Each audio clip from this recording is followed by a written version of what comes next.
Hello friends, it's Quintox here again for another edition of Paranormal Questions. This week we are looking at the Cash Landrum UFO incident, a perplexing incident in which the witnesses involved incurred multiple health issues and attempted to sue the United States government. On December 29, 1980, Betty Cash, Vicki Landrum, and Vicki's grandson, Colby Landrum, had just finished dinner in Dayton, Texas, and were driving home. The country roads were lined with dense woodland, which created a pleasant scenic drive. Around 9:30 p.m., they all noticed a bright light in the sky shaped like a diamond, which descended until it became level with the treetops.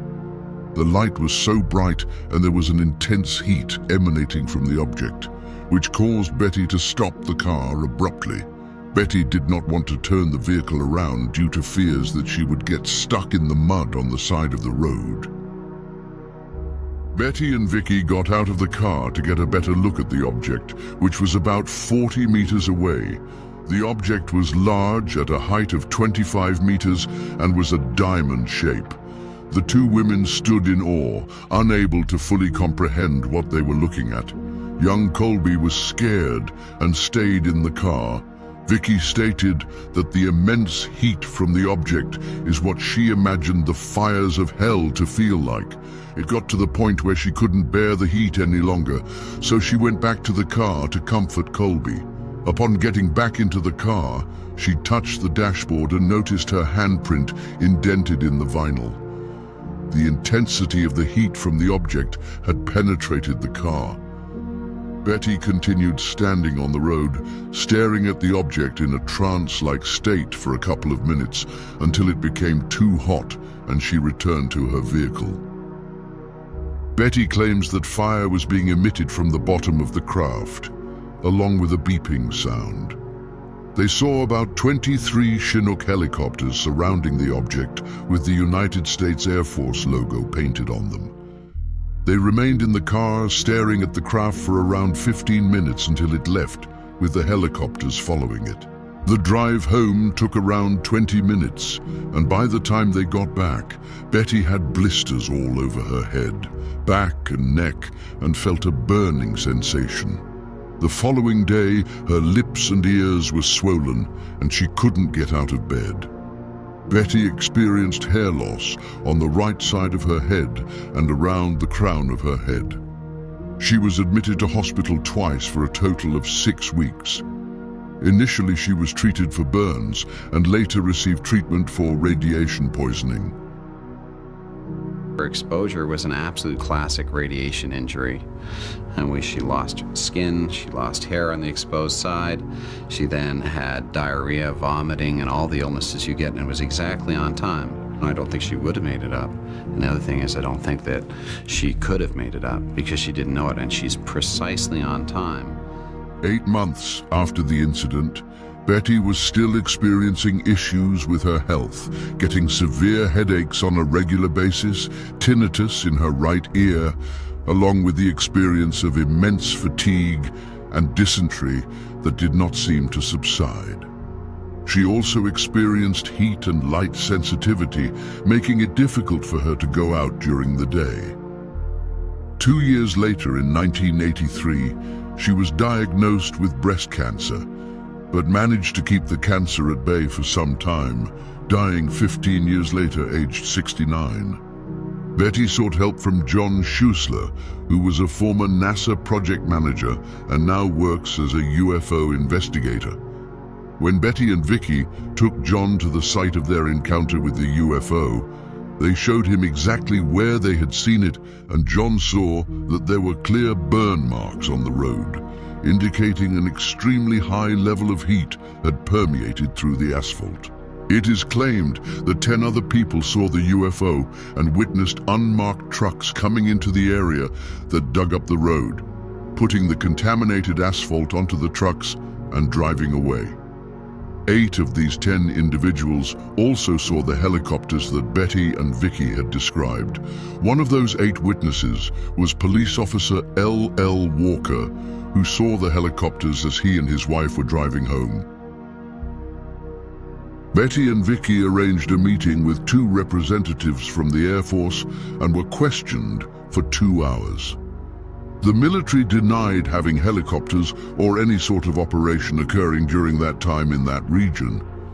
This was despite having a map that had the area of the encounter clearly marked, and the fact that other witnesses came forward claiming to have seen the helicopters along with the unidentified object.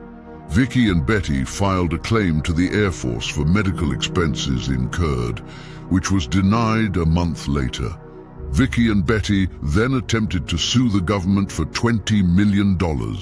However, the case was dismissed on August 21, 1986. Investigators did not find any evidence linking the helicopters with any military branch. Apparently, when Schussler inspected Cash's car with a Geiger counter to check for radioactivity, he did not find any. The Texas Health Bureau of Radiation Control also did not detect any residual radiation in the vicinity of the UFO sighting. However, some researchers claim that high-energy ionizing radiation does not leave behind residual radioactivity in the area. Then there is the claim by aerospace researcher Brad Sparks, along with UFO skeptic Gary Posner, who suggests that the illnesses which all 3 people experienced was not the result of ionizing radiation. If they had been exposed to the level of radiation claimed, which would have had to have been around 1,000 rads, then they would have died within weeks. The fact that Betty lived until the age of 69 and Vicki living until the age of 83 suggests they were not exposed to a high level of radiation. If the reported symptoms are accurate, they must have been caused by something other than ionizing radiation.